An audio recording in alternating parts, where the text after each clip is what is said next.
episode, we explore one of India's oldest rituals, known as Theemithi in Tamil Nadu, or firewalking or fire treading. This ritual tests an individual's spiritual strength or religious faith by having them walk barefoot over a 12-foot pit filled with red-hot charcoals. Practiced in India for over 3,000 years, it is also performed in various cultures across Latin America, Africa, Bali, and Greece. It is often seen as an act of purification and spiritual healing. But how can someone walk over such a hot coal pit? Imagine walking on burning hot sand or a black asphalt road in midsummer, which can heat up to 60 degrees Celsius and cause serious burns if walked on barefoot.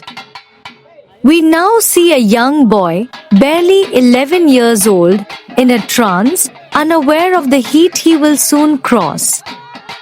Unlike adults, young boys' feet are still relatively soft and can be badly burned if not careful. The real danger of this ritual is not the burning of the foot, but rather the unforeseeable accident of tripping on the uneven coal pit surface and falling, which can lead to serious injuries or even death. Therefore, children should not normally perform this ritual. So, how can a person cross the red-hot pit of charcoal? This is neither magic nor does a god lay his protective hands over the worshipper. The explanation lies in science, specifically physics and physiology. We have identified 5 reasons that help protect a worshipper's foot, if the correct technique is applied. 1. Toughened foot soles. Indian villagers performing firewalking have toughened foot soles, accustomed to walking barefoot on rough stones and hot surfaces heated by the sun. 2. Non-flaming coals. The fires in the charcoal pit are lit several hours before the ritual, allowing the charcoal to burn down to non-flaming coals. Firewalkers walk on hot wood embers, not scorching flames. The latter is a danger to the skin. 3. Thermal insulation. Hardwood or charcoal, used in the firewalking pits, are good thermal insulators. Even if red hot, they act as a protective barrier between the heat source and the foot. Charcoal is 4 times more protective than dry hardwood. Stone, sand and metal, on the other hand, are excellent conductors of heat and would instantly burn the flesh of the foot. 4. Ash layer. The walking path is often covered by a thin layer of ash. In the daylight, the ash is clearly visible. At night, the ash results in a strongly glowing effect. The worshippers fan the ash towards the walking path, which lets the path glow even more, but at the same time acts as a thermal insulator. So ash, which is a poor conductor of heat, slows down the heat transfer from the heated charcoal to the sole of the feet. 5. Contact time is a very important technique in this ritual. The contact time between the foot and the hot charcoal should be minimized.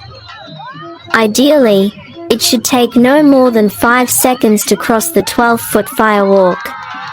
Running should be avoided as it increases pressure on the feet and push them deeper into the coals, which may then burn the sensitive top side of the feet.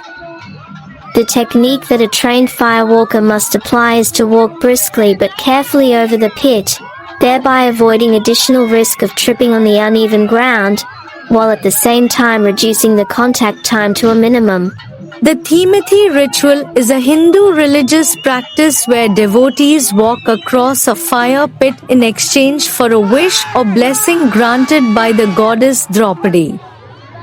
Theemithi is part of a larger ceremony stretching over a 2.5-month period, during which parts of the Mahabaratha are reenacted, totaling up to 18 distinguishable rites.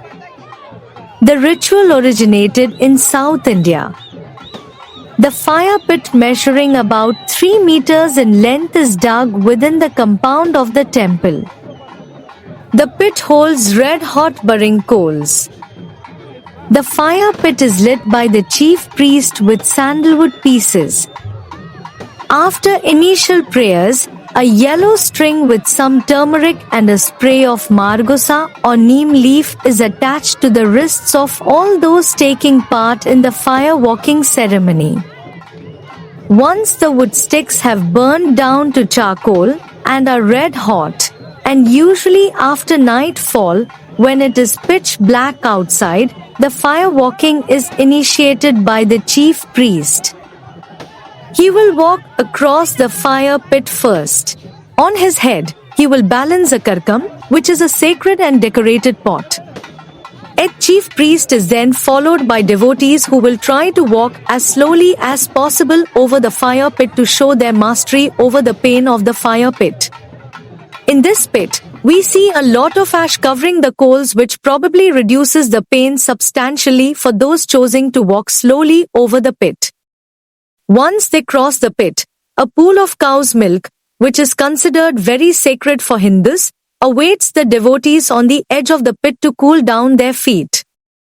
Once the ritual has ended, the fire pit is extinguished with milk and water.